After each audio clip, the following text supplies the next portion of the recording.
Rumor has a way of walking through a police station faster than any officer ever could, but on that gray Monday morning, one sentence seemed to stop every conversation in its tracks. The biggest mistake you'll ever make is judging someone before you know who they are. No one knew who had said it first. Some claimed it came from a retiring lieutenant. Others swore it had been written inside an old locker decades ago. Whatever its origin, almost no one paid attention to it anymore. Inside the Richmond Police Department, coffee steamed from paper cups, radios crackled with routine calls, and polished boots echoed across spotless tile floors as officers prepared for another ordinary shift. Yet beneath the familiar rhythm floated an unusual tension. A new police captain was scheduled to take command before noon. No photograph had been released. No official biography had been shared. The department commissioner had insisted on complete confidentiality until the formal introduction, explaining only that the new leader had earned an exceptional reputation for integrity, accountability, and rebuilding fractured divisions. That mystery quickly became entertainment for officers gathered around the morning briefing room. Guesses turned into jokes, jokes turned into wagers, and before long everyone seemed convinced the incoming captain would fit the same image they had carried in their minds for years. Officer Daniel Walker leaned comfortably against the evidence counter with the confidence of someone who believed he understood exactly how the department worked.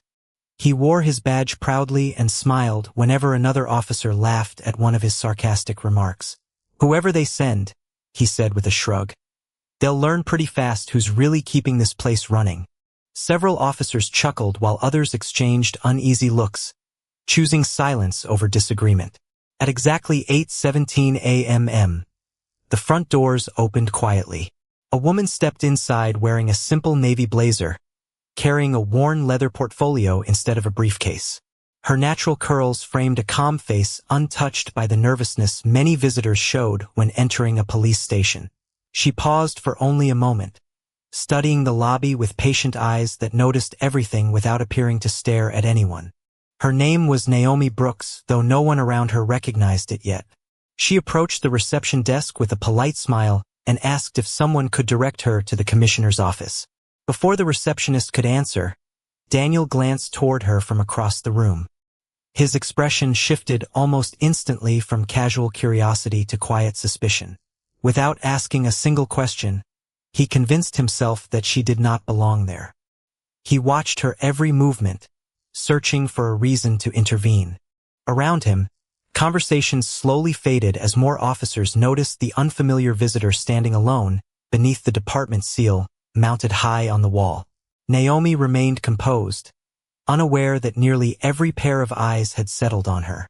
Or perhaps she was aware and simply refused to let it change the steady confidence in her posture. Somewhere beyond the secured hallway, an elevator door opened. Outside, a black government SUV rolled silently into the parking lot. Inside the station, the invisible countdown toward a life-changing revelation had already begun. Even though the one man preparing to make the worst decision of his career still believed he was completely in control. Naomi thanked the receptionist with the same quiet courtesy she had offered the moment she entered. But before the receptionist could answer, Daniel stepped forward with a practiced smile that never reached his eyes. "Can I help you with something?"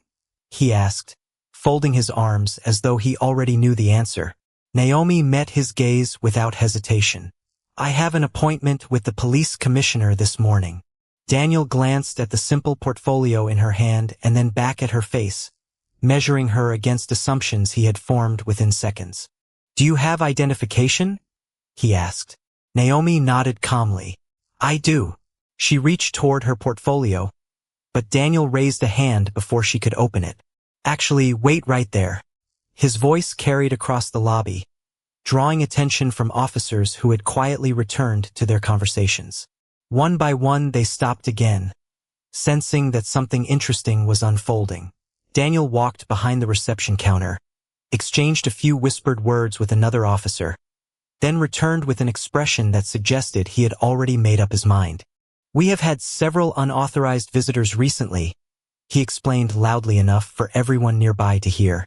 "Standard procedure." Naomi simply nodded. "I understand." Her answer seemed to disappoint him.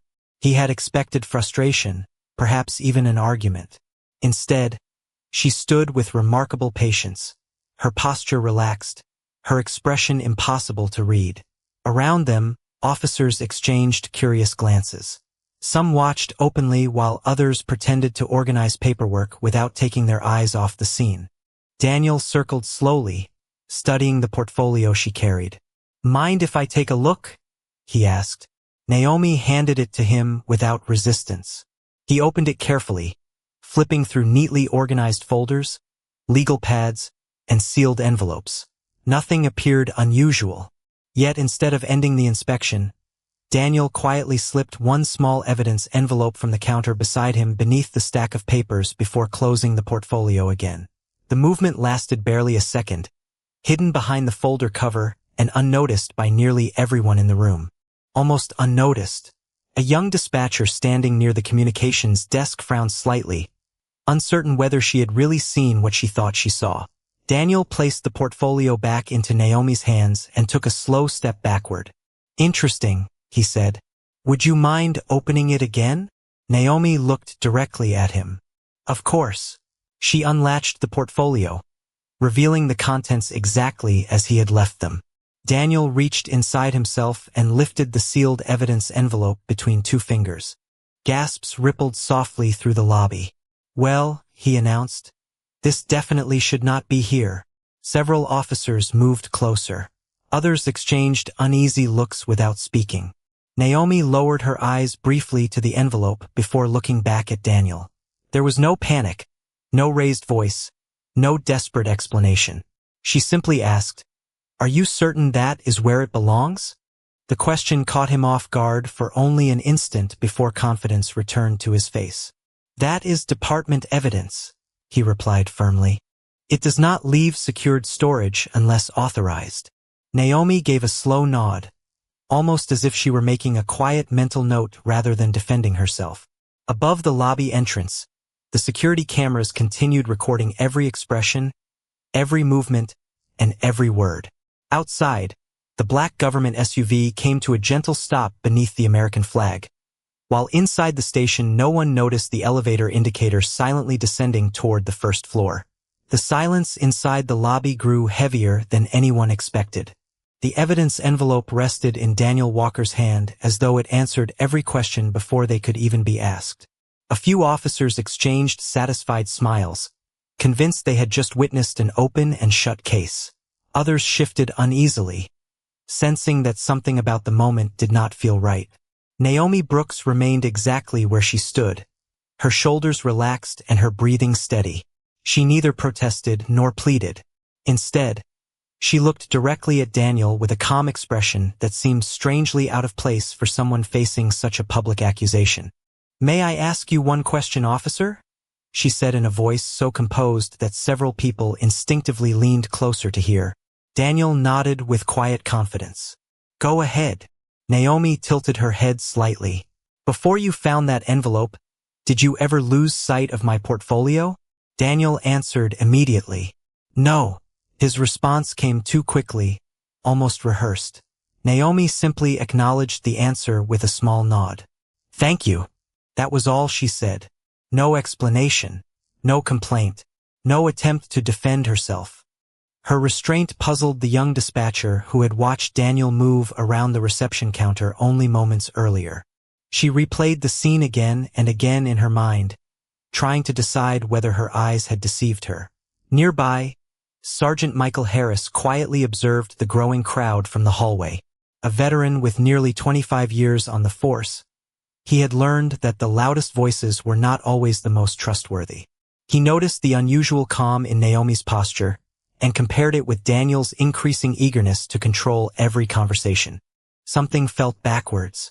Daniel lifted the envelope slightly higher so everyone could see it. "Evidence belongs in secured storage," he announced. Finding it inside a visitor's portfolio raises serious concerns. A few officers murmured in agreement. One patrol officer even reached for his radio before hesitating, waiting for further instruction. Naomi never took her eyes off Daniel.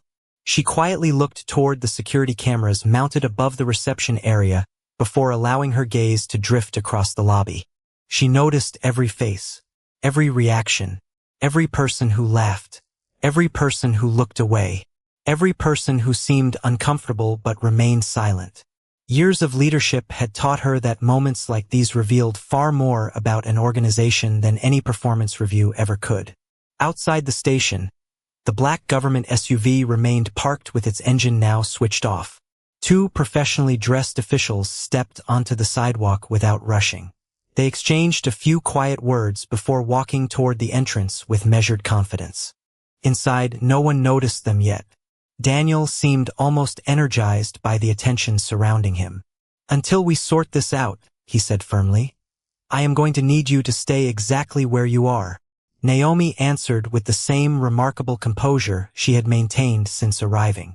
"I have no intention of leaving." Her reply carried neither fear nor defiance. It sounded more like certainty. That single sentence lingered in the room long after she finished speaking. Even those who doubted her found themselves wondering why someone under suspicion appeared more at peace than the officer making the accusation. Then, just as another uneasy silence settled over the lobby, the front doors opened once again.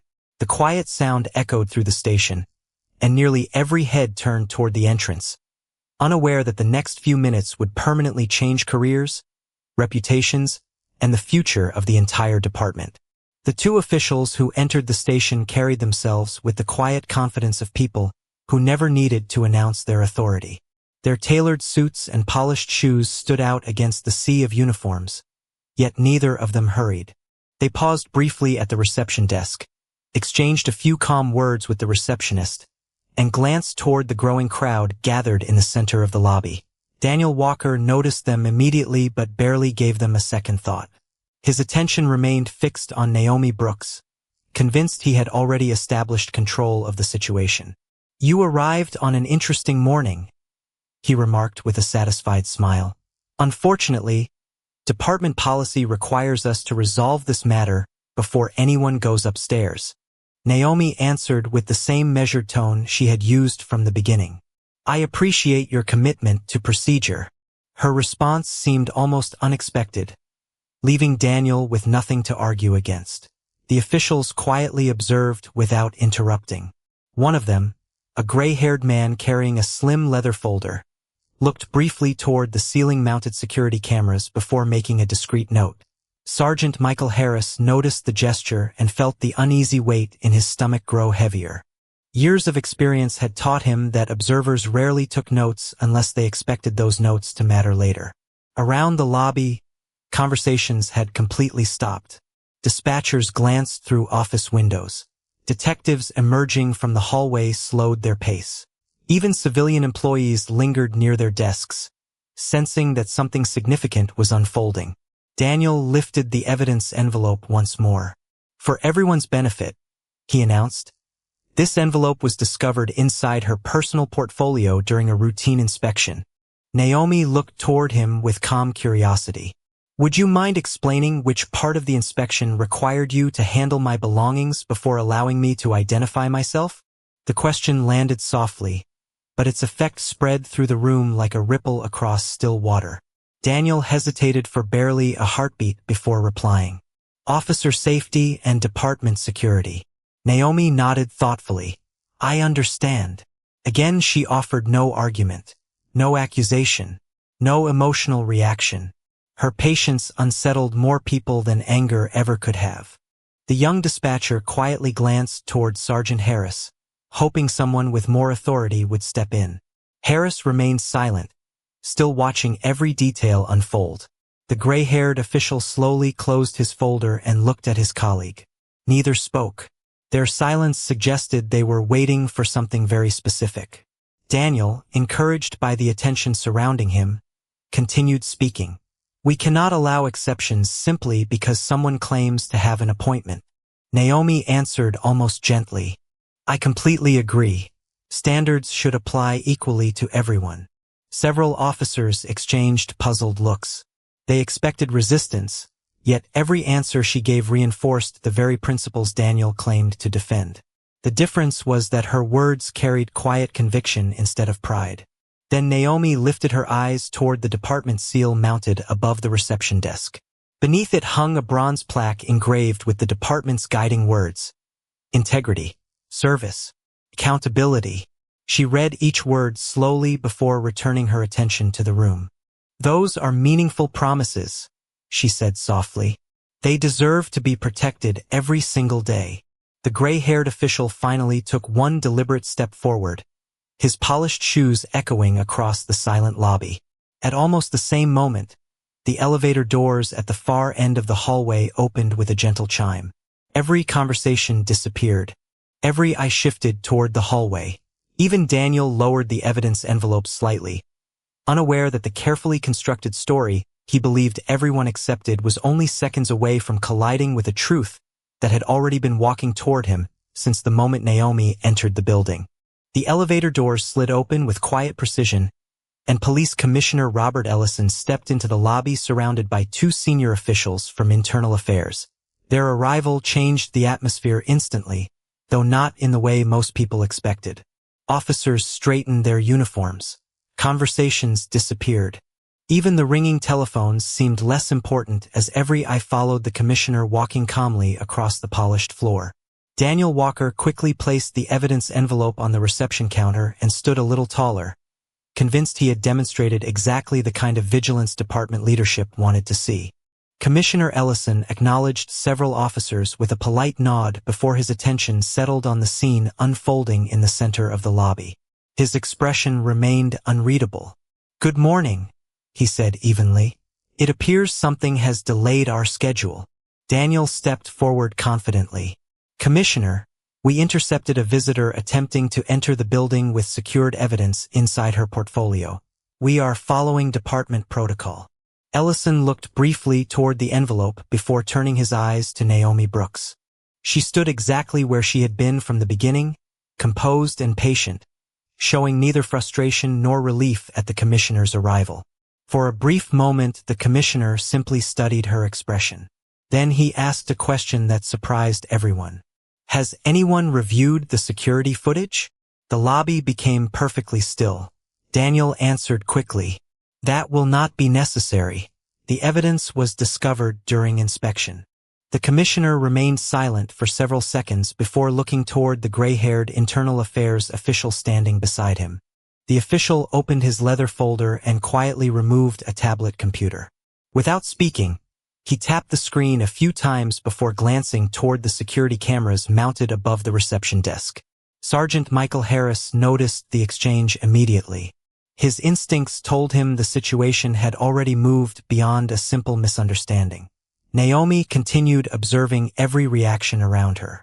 She noticed the dispatcher who still looked uncertain. She noticed the officers who suddenly avoided eye contact. She noticed Daniel beginning to shift his weight ever so slightly, as though confidence had started giving way to impatience. Yet she still said nothing. The commissioner slowly walked beneath the department motto displayed on the wall: integrity, service, accountability. He rested his hands behind his back and addressed the room instead of any single individual.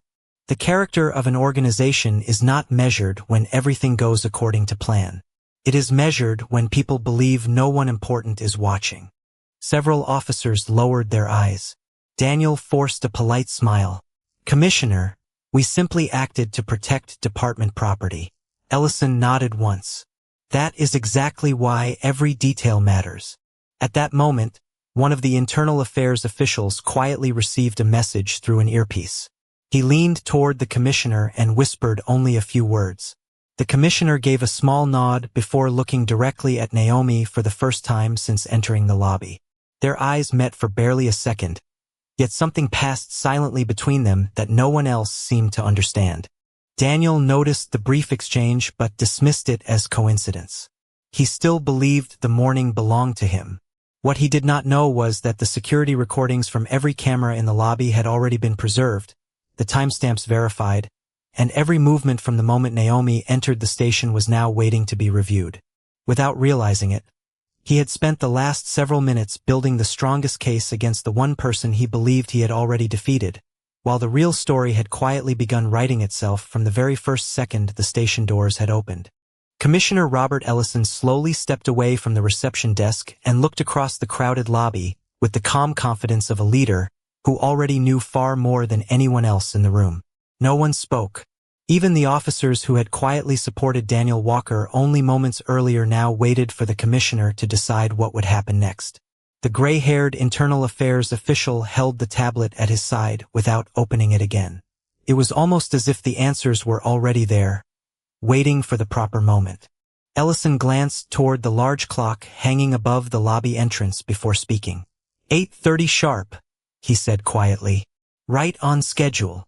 Daniel looked confused by the remark but quickly recovered. Commissioner, I understand everyone is eager for this morning's meeting, but I believed it would be irresponsible to ignore what we discovered. Ellison gave a polite nod. Responsibility is important, Officer Walker. So is patience. He then turned toward Naomi Brooks. For the first time since entering the station, his expression softened into genuine respect. Thank you for arriving early. The simple sentence echoed through the silent lobby. Several officers exchanged puzzled looks. Daniel frowned slightly, unsure why the commissioner would thank someone still standing under suspicion. Naomi answered with a small smile. I thought it would be valuable to see the department before introductions began. Ellison nodded again. And did you? Naomi paused only briefly before replying. I learned a great deal in less than 15 minutes. Those words landed with unexpected weight. Sergeant Michael Harris slowly folded his arms, realizing the conversation carried a meaning that most people had not yet recognized. The commissioner turned back toward the assembled officers. Many of you have spent the last several weeks asking who would become your next captain. You wondered about experience, leadership style, and expectations. Some of you guessed. Some of you worried. A few of you were absolutely certain you already understood the kind of person who would walk through these doors today. Daniel looked toward the commissioner with growing uncertainty. The confidence that had carried him throughout the morning began to fade, replaced by questions he could not answer. Ellison continued walking until he stood directly beside Naomi. He did not rush. He did not raise his voice. Instead, he allowed the silence to stretch long enough for every officer in the room to focus completely on him. Leadership, he said, is revealed long before a ceremony begins. Sometimes the first test happens before anyone realizes the examination has already started. The internal affairs officials quietly stepped to either side of the commissioner. The gray-haired official finally opened his leather folder and removed a neatly printed appointment document bearing the department seal. He handed it to Ellison without saying a word. Daniel stared at the document, then at Naomi, then back at the commissioner as though trying to solve a puzzle that suddenly no longer made sense. Naomi remained composed, offering neither satisfaction nor judgment. She simply waited.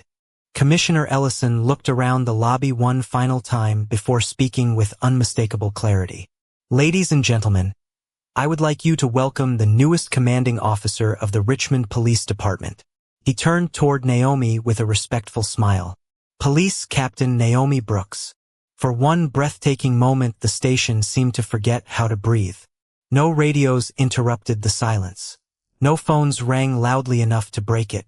Every officer stood motionless as the realization spread from one face to another. Daniel felt the color drain from his face as his eyes slowly shifted from the appointment document to the evidence envelope still resting on the reception counter. And for the first time that morning he understood that the story he believed he had been writing had never belonged to him at all. No one moved. The silence hanging over the lobby carried more weight than any command ever could. Officer Daniel Walker stood frozen beside the reception counter, his eyes fixed on the appointment document in Commissioner Robert Ellison's hand before slowly drifting toward Naomi Brooks. Only minutes earlier he had spoken to her as though she were someone who needed permission to stand inside the building. Now every assumption he had made seemed to collapse under the quiet reality standing only a few feet away.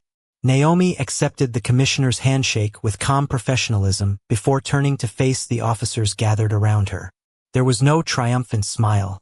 No look of satisfaction. She simply acknowledged the room with the same steady composure she had displayed since the moment she arrived. Commissioner Ellison allowed the silence to linger for another moment before speaking again. Captain Brooks requested that her arrival remain confidential. She wanted her first impression of this department to be genuine, not rehearsed. No special escort. No advance introductions. No ceremony before observation. A wave of uneasy realization spread across the lobby. Officers who had laughed earlier now lowered their eyes. Others quietly replayed every word they had spoken since the beginning of the morning. Sergeant Michael Harris slowly released a long breath. The pieces finally fit together.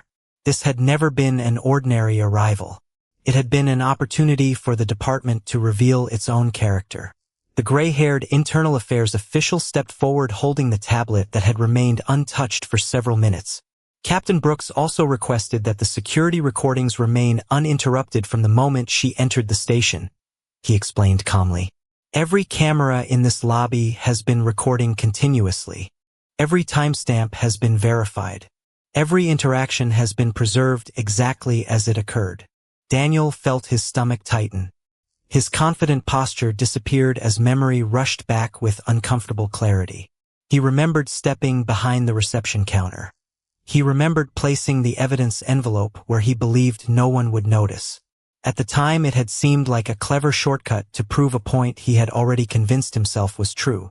Now he realized that every movement had unfolded beneath multiple security cameras positioned from different angles. The young dispatcher looked toward the internal affairs official with visible relief.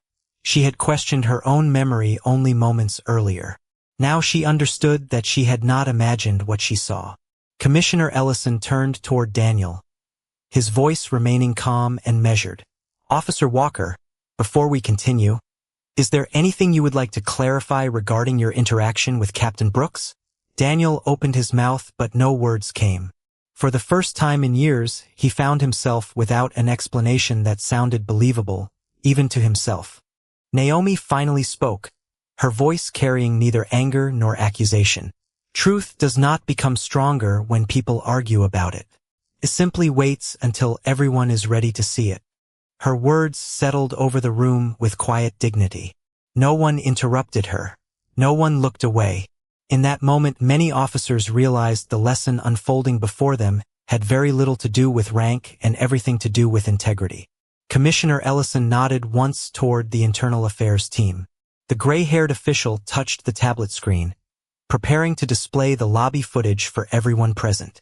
As the first security camera image appeared, the room watched in complete silence, knowing that within seconds assumptions would give way to facts, opinions would surrender to evidence, and the morning that had begun with whispered confidence would continue with undeniable truth. The first video began playing without sound. Every eye in the lobby remained fixed on the large monitor as the security footage captured Naomi Brooks entering the station exactly as everyone remembered.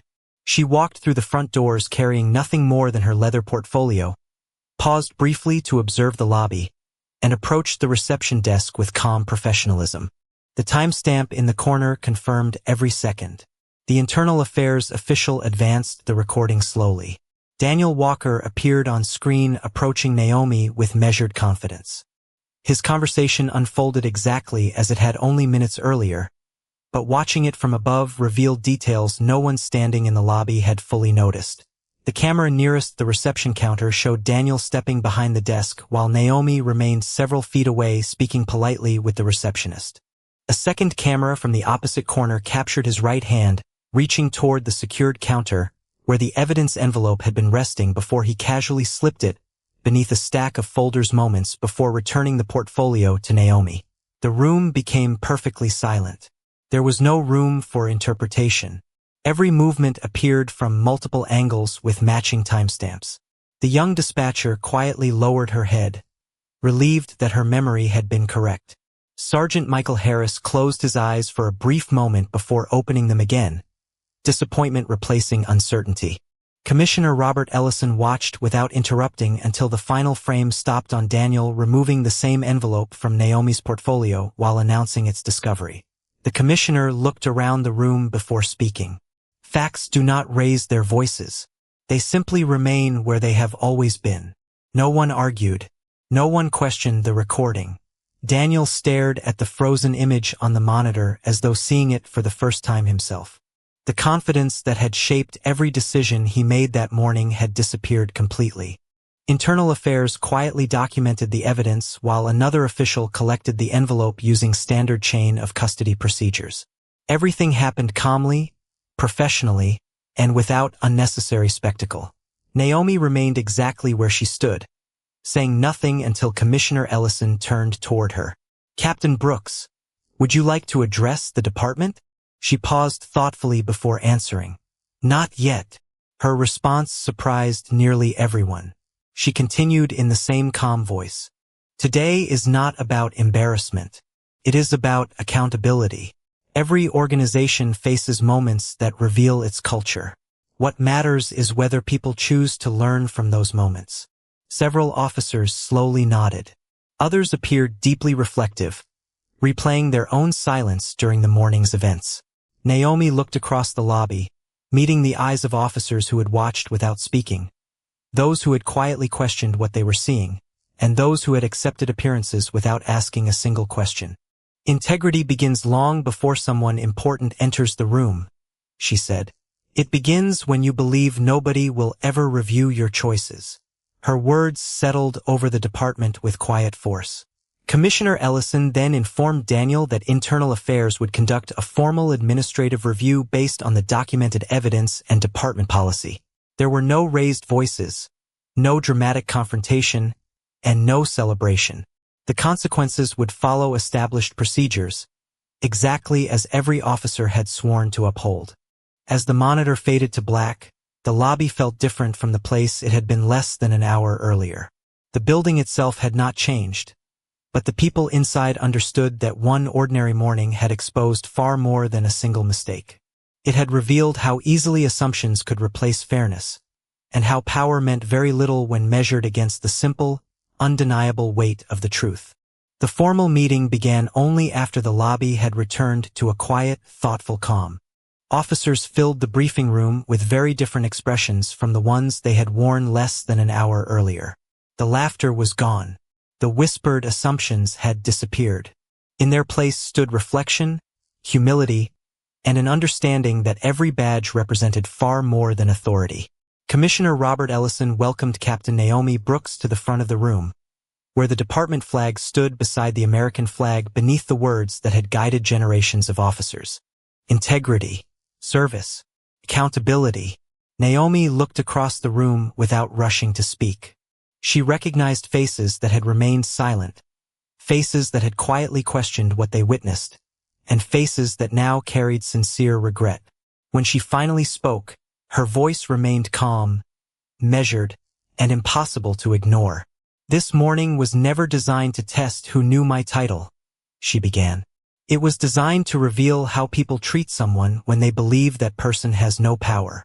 The room remained silent. Every citizen who walks through these doors deserves professionalism, fairness, and respect. They should not have to earn dignity because dignity is not a reward. It is a right. Several officers slowly nodded, including Sergeant Michael Harris, who understood those words better than anyone after nearly a quarter-century of service. Naomi continued, "Some people believe leadership begins after a promotion. I believe leadership begins with every decision that nobody else notices. Character is revealed long before recognition arrives." Her eyes briefly met Daniel Walker's. He remained seated quietly, no longer trying to defend himself or explain away the choices that had brought him to this moment. The formal review process would continue according to department policy, and its outcome would follow established procedures. Naomi did not ask for harsher consequences. She did not seek personal satisfaction. She trusted the same system she expected every officer to honor. That decision left an even deeper impression on the department than any emotional speech could have delivered. Commissioner Ellison closed the meeting with a simple reminder. Public trust is earned one decision at a time. We either strengthen it every day, or we slowly lose it.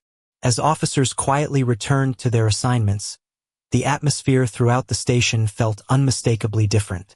Conversations became more thoughtful. Greetings became more genuine. The young dispatcher smiled as Captain Brooks thanked her for remaining attentive, even when uncertainty filled the room. Sergeant Harris welcomed his new commanding officer with quiet respect, believing the department had been given a rare opportunity to become stronger rather than simply move on. Before entering her new office, Naomi paused beneath the department seal one last time. Morning sunlight streamed through the front windows, illuminating the bronze plaque on the wall. She rested her hand lightly against the edge of the podium before speaking softly, almost as if the building itself needed to hear the words. A badge does not make someone honorable. It gives them the opportunity to prove they already are. Then she opened the office door and stepped forward into her first day as police captain, carrying neither bitterness nor pride, only the determination to build a department where fairness would never depend on appearance, where every voice would receive the same respect, and where the truth would never need to fight to be heard. Because uniforms can command attention, titles can command authority, and power can command obedience, but only integrity can command lasting respect. And on that ordinary Monday morning, everyone inside the Richmond Police Department discovered that the strongest form of justice does not arrive with anger. It arrives quietly, waits patiently, and stands unshaken until the truth finally has a face.